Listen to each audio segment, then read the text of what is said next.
Хар тугалга гэдэг элемент байдаг шүү дээ. Хар тугалгын 1 грамм нь 5 төгрөг хүрэх үгүй юу үнэтэй байгаа. Харин алт 1 грамм нь хэдийнэ 500 мянган төгрөг даваад байна. Тэгвэл эрдэмтэд хар тугалгыг алт болгон хувиргасан гэвэл та итгэх үү? Тийм ээ. Дэлхийн 8 дахь гайхамшиг гэгддэг ЦЕРН-ийн авраг Йон мөргөлдүүлэгчийн туршилт буюу Элис судалгааны баг өнгөрсөн жил үүнийг хийж чадсан байна. Элисийн зорилго нь бол их тесрэлтийн дараахан хэдхэн микросекундын хугацаанд ертөнц маш халуун, маш өтгөн кварк колоны плазм гэгдэх шингэн төлөвт байсан гэж үздэг ба тэрхүү орчныг бүтээхийн тулд хар тугалган битийн хүнд ионуудыг баг гэрлийн хурдаар мөргөлдүүлдэг. Тэгээд кваркууд болон тэдгээрийн хоорондын холбоос болох хүчтэй харилцан үйлчлэлийг судалдаг ийм туршилтын судалгааны баг байгаа. Гэхдээ тэд энэ удаад бөөмсийг шууд өөдөөдөөс нь мөргөлдүүлэхийн оронд маш ойрхон зайтай зөрүүлж явуулсан байна. Үр дүнд нь 3 протон цөмөөсөө салж 82 протонтой хар тугалгын атом нь 79 протонтой болсноор алт болон хувиржээ. Гэхдээ маш бага хэмжээтэй. 3 жилийн хугацаанд гэхээр нийт 29 пикограмм буюу 1 граммыг 30 тэрбум хуваасантай тэнцэх хэмжээний бага хэмжээний алтыг гаргаж авсан. Тэрийг ч гэсэн ингээд цуглуулж авах бараг боломжгүй. Яагаад тэгэхээр тэр дороо бараг задраад өөр бөөм болон хувирчдаг гэж байна. Тэгэхээр яг ч одоо зүйлт хийх хэмжээний алт гаргаж бол авахгүй байгаа. Гэхдээ нэгэн цагт хар тугалгыг алт болгон хувирахаар зүтгэж байсан эртний шидтнүүд буюу алхимичдын мөрөөдлийг өнөөдрийн шинжлэх ухаан бодитоор хийж чаджээ гэдэг хэсэг нь гоё. Энэ нэвтрүүлгийн сэдэв болохоор тэрхүү алхимичдын түүхийг иргэн нэг харах, тэндээс суралцах. Учир нь алхим бол үнэхээр бидний туулж өнгөрөөсөн зам. Тэр алхимээс авах юм байсан, хаях юм байсан. Гэхдээ авах юм нь 10-аас 1 эсвэл магадгүй 10-аас 10 биш 1000-аас 1 буюу харьцангуй цөөн байсан гэдгийг бас тодтогхон дурдах зүйтэй. Учир нь эртний мэдлэг бол агуу өнөөгийнх нэг л дутуу буруу замаар явчихсан гэсэн маш өрөөсгөл ойлголт энэ тэрүүгээр яваад байгаа. Гэхдээ ерөөсөө тийм биш. Та нарийн ухвал эртний тэрхүү мэдлэгт утгагүй зүйл ямар их байсан бэ гэдгийг анзаарах болно. Харин гайгүй хэсгийг нь одоо би та бүхэнд ярьж өгөх гэж байна. Ер нь бол хэрвээ бид алхимыг бараг шахуу, үндсээр нь шахуу өөрчилж засан сайжруулаагүй бол өнөөдрийн хийм үүсэхгүй. Өнгөрсөн үеийн хүмүүсийн нүдээр бол гайхамшиг эд шид гэж болох үс эдгээр буюу өнөөдрийн технологиуд бий болохгүй байсан юм а гэж. За тэгвэл бид нар юуг нь сайжруулж, юуг ойлгосон бэ гэдгийг иргэн нэг харах хэрэгтэй. Учир нь одоо хүртэл алхимийн замаар алхая гэдээ байгаа хүмүүс буюу шидтнүүд бидний дунд байна. Мэдээж шидтэн гэдэг мэрэгжил үнэхээр оршин байсан уу гэвэл байсан. Бүр хэдэн мянган жилийн турш оршин байсан. Мэдээж Harry Potter дээр гардаг шиг биш ч гэсэн үнэхээр альбедо, негредо, рубедо гэдэг нэршлүүд жинхнээсээ хэрэглэгдэж байсан ба тэд үнэхээр философийн чулууг хайж хар тугалгыг алт болгох гэж өчтөчнөө арга боловсруулж бүр дарийг бүтээж тэрүүгээрээ дайныг дэвэргэж хаад ноёдын тархийг угааж эликсир буюу мөнхийн усыг найруулах гэж оролдож байсан. Magnum opus буюу туйлын зорилгодоо хүрээгүй ч гэсэн алхимичдын тэрхүү үнсэн дээр хийм цэцгэлэн хөгжсөн. Шидтнүүдээс шинжлэх ухаан төрсөн нь хүн төрөлхтний бодит түүх юм. Гэхдээ тэрхүү шилжилт тийм энгийн бөгөөд амархан байгаагүй. Оюун санааны харах өнцгийн арга барилын маш том хувьсгал хийгдсэн. Өнөөдөр алхимичдын мөрөөдөл биелэлээ олсон мэт харагдаж байгаа ч буюу хар тугалгыг алт болгон хувиргасан нь тэгж харагдаж байгаа ч гэсэн тэдний төсөлж байснаас тис өөр байдлаар энэ ажил биелэлээ олсон. Буюу хэрв зээ алхимичдын мөрөөр бид алхсан бол хизээч хар тугалгыг алт болгож чадахгүй байсан гэж хэлж болно. Тэгвэл ялгаа нь юу юм бэ? Шидтэн ба шинжлэх ухааны тэр зааг юу вэ гэдгийг хамтдаа харцгаая.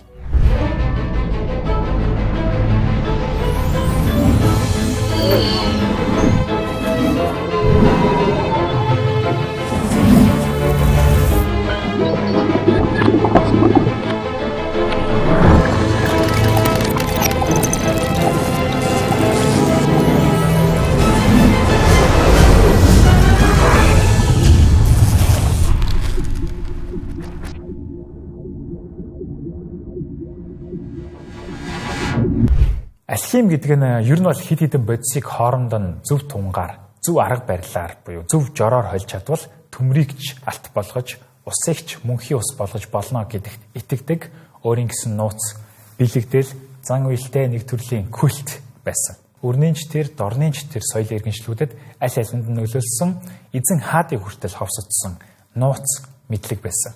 Гэхдээ эзотерик шин чанартай буюу цөөн тооны хүмүүст зориулагдсан буюу олон нийтэд зориулагдаагүй дал утгаалагтай. Шинжлэх ухаанаас өмнө хүндрэлтний мэдлэгийн 3 тулгын чулууны нэг нь байсан гэж болно. Материалтай холбогдох нь алхим, окторгой одоо хоронтой холбогдох нь астролог, сүнс, бурхан, дээд оршихуй гэх мэт зүйлстэй холбогдох нь тэнгэрлэг зан үйл буюу теор гэдэг салбар байдаг. Энэ 3 мэдлэгийг хүн төрөлхтөнд бэлгэлсэн учраас 3-таа агуу гэж нэрлэгддэг Гермес Трисмегистус хэмээх Египт ба Грек бурхтын нийлмэл ийм домгийн фигүр байдаг. Алхимчид түүний бичсэн маргад хавтан дээрх үгсийг кодолсон мэдлэг гэж үздэг байсан ба тайлж унших гэж үглээ үздэг байсан байна. Алхимчдын Библи гэж болох үснийг тийм их сурвалж. Би үүнийг бүр бидний сайн мэддэг Исаак Ньютон хүртэл тайлж унших гэж орчуулах гэж үзсэн байдаг. Ньютоныг сүүлчийн шиттэн буюу томоохон алхимч байсан тухай бид өмнө нь ярьж байсан шүү дээ. Алхимийн гол зорилго нь юу байсан бэ гэхээр тэд энэхүү гол зорилгоо magnum opus гэж нэрлэдэг агуу ажил их бүтээл гэсэн утгатай. Өнөөдөр уран бүтээлчид өөрсдийн masterpiece magnum opus гэж нэрлэдэг учир нь үүнээс гаралтай. Алхимчдын хувьд magnum opus бол Harry Potter киногаар бүр илүү алдартай болсон философийн чулууг бүтээх. Энэ бол зүгээр нэг зохиол дээр гардаг уран төсөөлөл биш. Үнэхээр нэгэн цагт хамгийн ухаантай гэгдэх хүмүүсийн бүр амьдралаа золион байж хүсэн мөрөөдөж, хөдөлмөрлөж, араас нь тэмүүлж байсан үнэмлэхүй дээд зорилго юм. Философийн чулууг хэрэг бүтээж ихвэл төмрийг алт болгож, усыг эликсир болгож, мөнх амьдарч, хязгааргүй эд баялаг хүч чадлын эзэн болох юм. Гэхдээ энэ хэсэг нь илүүтэй тэдийг санхүүжүүлж буй хаад ноёдын хүртэх ашиг зорилго нь байсан байх. Алхимчид болохоор илүүтэй ийм сүнслэг төвшний ахилт гэгэрлийн хойноос хөөцөлдөж байсан нь олонтоо харагддаг. Философийн чулуу улаан өнгөтэй байдаг нь ч бас учиртай. Улаан өнгө бол рубедо буюу хамгийн сүүлийн шат юм. Түүнээс өмнө шар буюу стринитас, цагаан буюу альбедо, хар буюу нигредо гэсэн ийм үе шатууд бий. Маргад хавтан дээр бүх зүйл нэг зүйлээс хувиран бий болсон гэдэг бичиг байдаг ба алхимчид тэрхүү анхдагч материйг буюу прима материаг Аристотелийн 4 элементээс гаргаж аваад тэрийгэ нигредо буюу нигредо буюу хар өнгөтэй байна. Түүнийг тодорхой арга шатуудаар цагаан болгоод, тэгээ шар болгоод, тэгээ эцэст нь улаан болгоход тэр нь философийн чулууг бүтээх боломжтой гэж үздэг байж. Алхимчид философийн чулууг бүтээх жорыг маргад хавтан дээрх үгсэд кодлогдсон, шифрлэгдсэн байдаг гэдэгт итгэдэг байсан ч яг үнэхээр маргад хавтан гэж боддоор байсан хэсэг нь эргэлзээтэй. Домог ёсоор бүр Египтийн пирамид доторх нууц өрөөнд байсан Гермесийн мумигийн гарт нь атгаастай байсныг нь агуу Александр олсон гэдэг бол зарим нь үгүй Авраамийн эхнэр Сара олсон гэх юм ч бий. Гэхдээ хэн олсон нь чухал биш, тэндээс юу үлдсэн нь чухал. Харамсалтай нь Александрагийн номын сан болон Грекийн соёл иргэншлээс барагтаа юм үлдээгүй. Харин хамгийн бодит баримт нь 6-8 дугаар зууны үед хамаарах бүтээлийн нууц хэмээх арабын нэгэн сударт цагта Христтэй өрсөлдөхүйц хэмжээний алдартай байсан эртний Грекийн философч Тианагийн Аполлон гэдэг хүн маргад хавтанг олсон гэх ба тэндээс үлдээсэн 13 өгүүлбэр нь тэр арабын сударт байдаг. Үүнийг нь Ньютон орчуулсан гэдэг. За тэр нь ямар өгүүлбэрээр эхэлдэг вэ гэвэл энэ бол ямар ч худал үгүй хамгийн жинхэнэ үнэн юм а гэж. Тэгээд хоёр дахь өгүүлбэр нь дээр ямар байна, доор тийм байна гэж үргэлжлэнэ. Астролог буюу зурхайн утга учир үүнтэй холбогддог.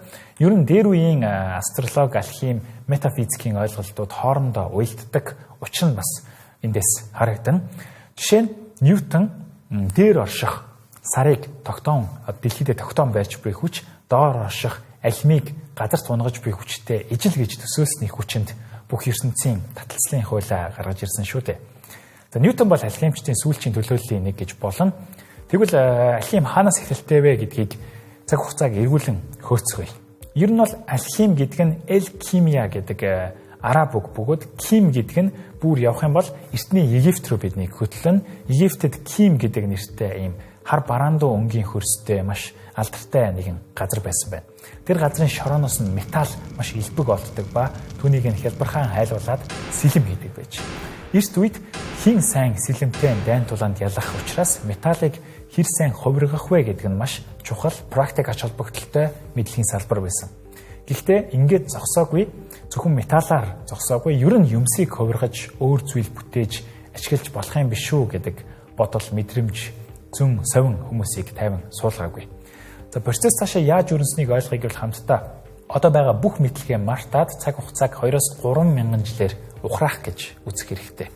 Төсөөллийн туршилт хийцгээе.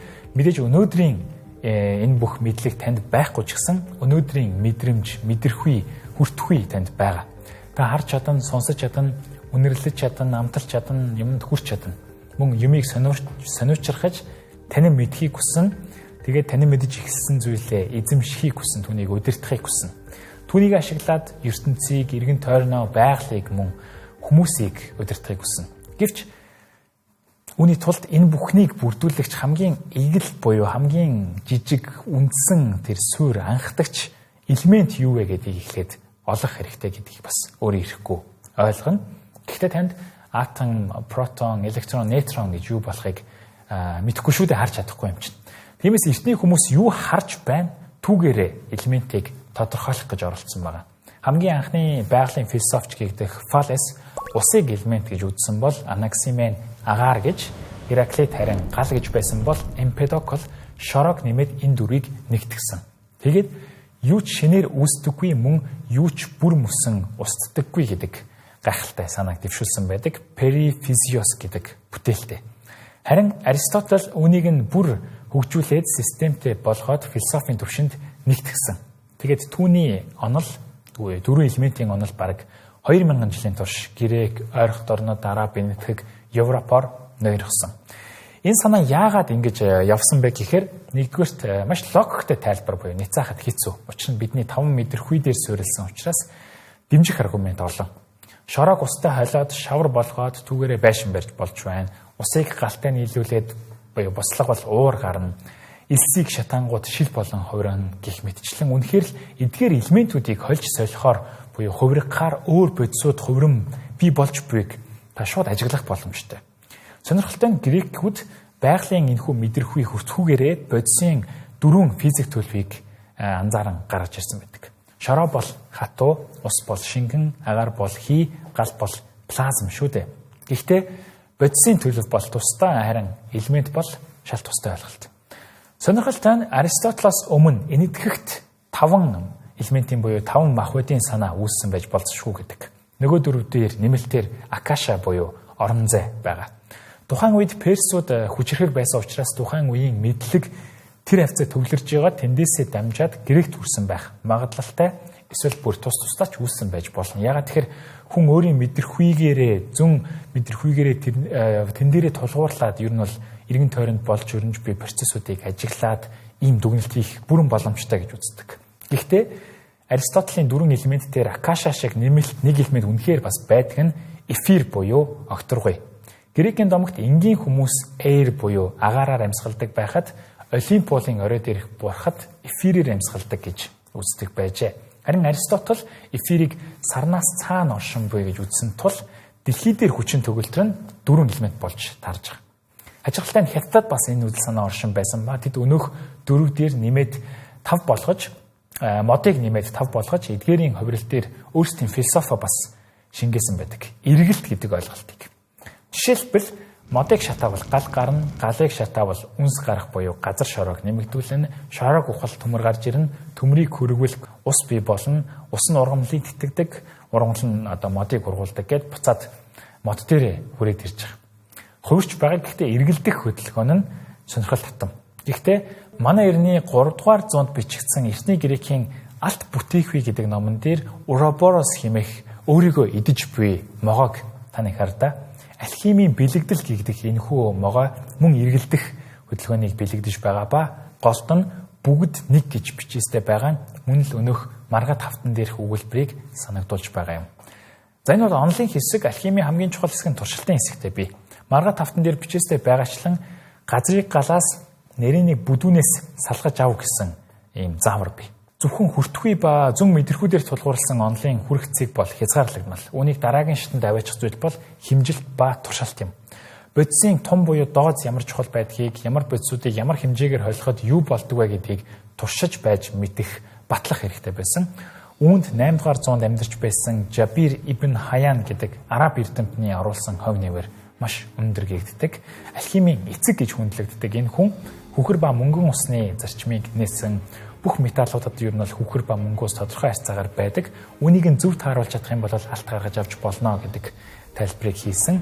За тэгээд алимбик хэмээх шингэнийг нэрэх зориулалттай тусгай хүзүү бүхий савыг зохион бүтээсэн, ретортик бүтээсэн, тасалжуулах, шүүх, ууршуулах аргуудын тусламжтайгаар бодисыг хэрхэн цэвэршүүлэх нарийн зааварчилгаануудыг анхлан боловсруулсан хүн юм а. Мөн хүхрийн хүчил, азотын хүчил, давсны хүчлийг анх нэрж гаргаж авсан ба алтыг уусгаж чадах хамгийн хүчтэй уусмал болох хаан хүчлийг мөн нээсэн байдаг. Түүнчлэн хүчлийн эсрэг болох шүлт гэдэг нэршлиг анх нэвтрүүлсэн байдаг. Алкали гэдэг нь ер нь араб үг. Тэрээр шүлт болон хүчил хоёр нэгдэхээрээ бие биенийхээ хүчийг саармагжуулж шинэ бодис буюу давс үүсгədгийг бас ажигласан байдаг. Түүний ололтууд тухайн үедээ бол гайхалтай инновацууд байсан. Ган гаргаж авах жорыг тайлбарсан гэдэг, металлыг зэврэлтээс хамгаалах аргыг бас заасан гэдэг, шүн гэрэлтдэг бих, шилэн дээр бичдэг ийм хүчлийг гаргаж авсан ба ус үл нэвтэрдэг даавуу хүртэл зохион бүтээсэн байдаг. Жабир ибн Хаяны хамгийн том гавья бол туршилтын арга зүйн чухлыг харуулсанд оршин.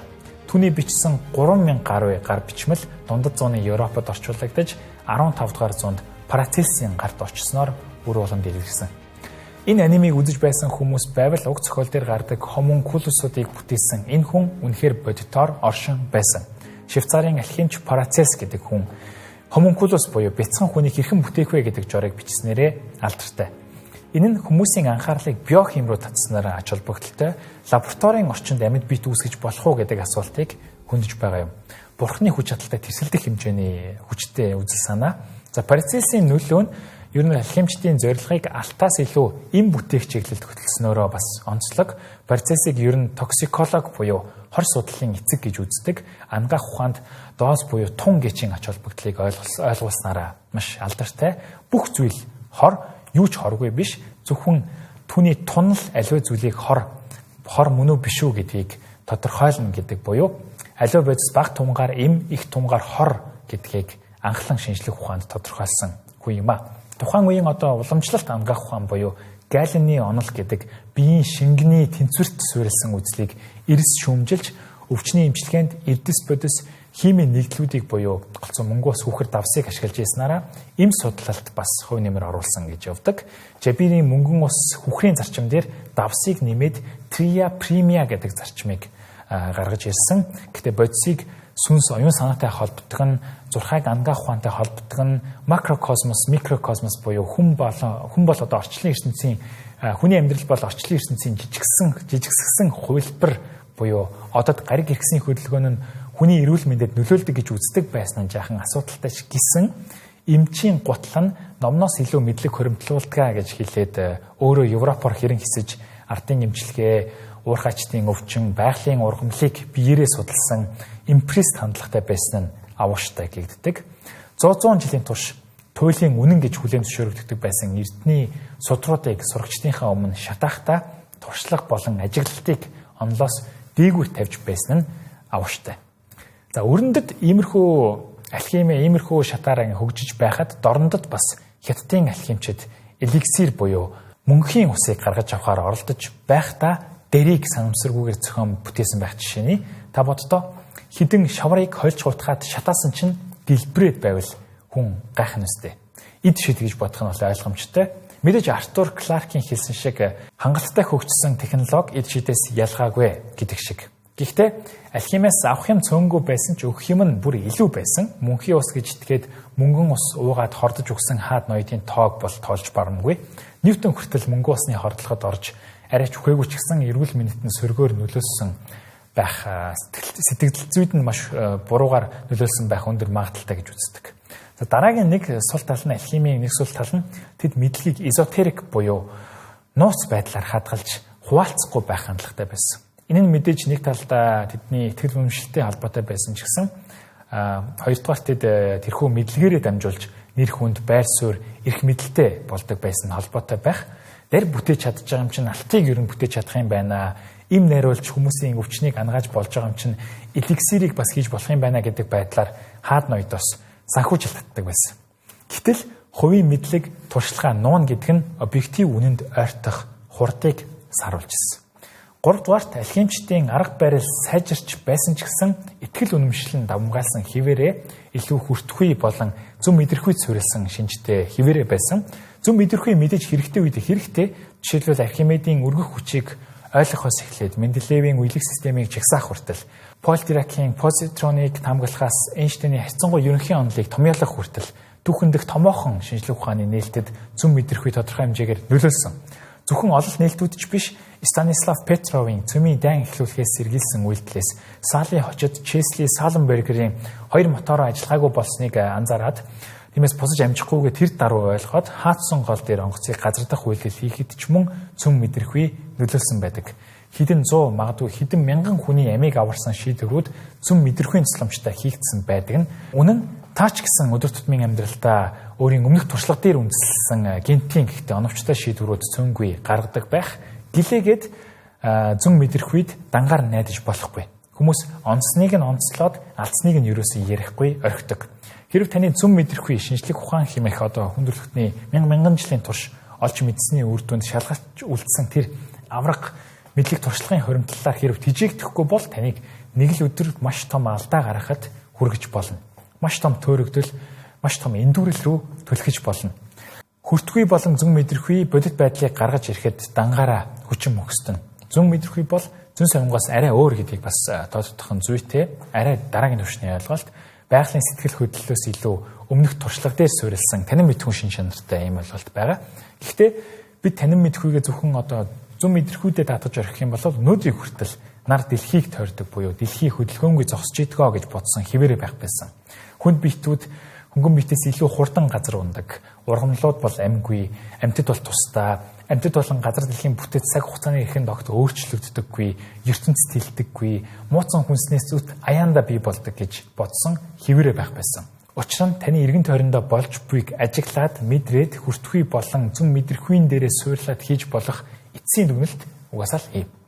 Одоо түүхийг эргээд харахад инээдтэй юмд хүмүүс итгэн үнэмшдэг байсан юм шиг харагдах боловч хүн төрлөختөн яг энэ төвшин дээрээ мянган жилийн турш гацсан, зогсон байдалтай байсан. Гэтэл үүнийг анзаарч, хүлээн зөвшөөрч, объектив бодит үнийг гаргаж ирэх арга барилыг хөгжүүлсэн нь ямар том амжилт, ахилт, үсрэлт байсныг та анзаарч байна уу? Энэ процесс гэхдээ мэдээж тийм амархан хурдан өрнөөгүй, шат дараалалтайгаар хөгжсөн сэтгэлгээний төвшний хувьсгал хийгдсэн үдэл санааны бараг дайн болсны эцэст бид энэ өндөрлөг дээр хүрсэн. Өмнөх аваргуудын мөрөн дээр гიშгэлж, мөнгөн ус ууж, дарин дэлбэрч өгдөг үеэсээ суралцаж, хүн төрлөختийн танин мэдхүйн зам харанхуй дахин шүтгэс хальт эргэлзэх рүү, итгэл үнэмшлээс баримт руу, хийсвэр төсөөллөөс хэмжилт туршилт руу, за тэгээд цаашлбал Рожер Бейкнээс Фрэнсис Бэйкний эмпиризм, түүнтэй нэг цаг үед амьдарч байсан Рене Декартийн рационализм, индукс дедукцийн арга, Тихо Брахегийн ажиглалт, Йоханнес Кеплерийн тооцоолол, Галилео Галилейгийн практик инновац, энэ бүхэн Исаак Ньютон дээр хэрхэн зангирсан, нөгөө тал Джон Локийн хувь нэмэр, Иммануэл Кантийн критицизм, Огюст Контийн позитивизм, сүүлд Карл Попперт хэрхэн зохиулж өнөөгийн хэлбэрээ олсон бэ гэдгийг бид дараагийн дугаарууд дээр дэлгэрэнгүй сайхан авч үзцгэн ер нь бол цоо шин контентын улирал эхэлж байна гэж үзэгчдээ бодоод бүсээ чангалаарай. Физикээс философи руу чиглэсэн он цагийн үед хойшоо явж байж болох ч хэрэг бид урагшлаа гэвэл энэ бол та бидний зайлшгүй үзэх ёстой, харах ёстой, алгасаж боломгүй, зайлшгүй мэдэх ёстой, танилцах ёстой зүйлүүд юм а. Шинжлэх ухаан буюу өнөөгийн бидний мэдлэгийн системийг илүү сайн ойлгоход шинэ мэдлэгийг илүү үр шимтэйгээр хүртэхэд, танин мэдхэд тус болох байхаа гэж найдаж байна. Үүнд та бүхэн бас хувь нэмрээ оруулаад дэмжээрэй гэж хичээнгүйлэн хүсмээр байна. Тэгэхгүй бол хүмүүсийг бүр балар эртний алхимийн үеийн мэдлэгээр тэр төвшөнд нь гацаах хандлагатай контентууд бас маш ихээр хүчээ авч бүр томоохон зах зээл болоод байна. Тэдгээрийн тухай ч гэсэн ер нь аль тусдаа контентууд хийнэ.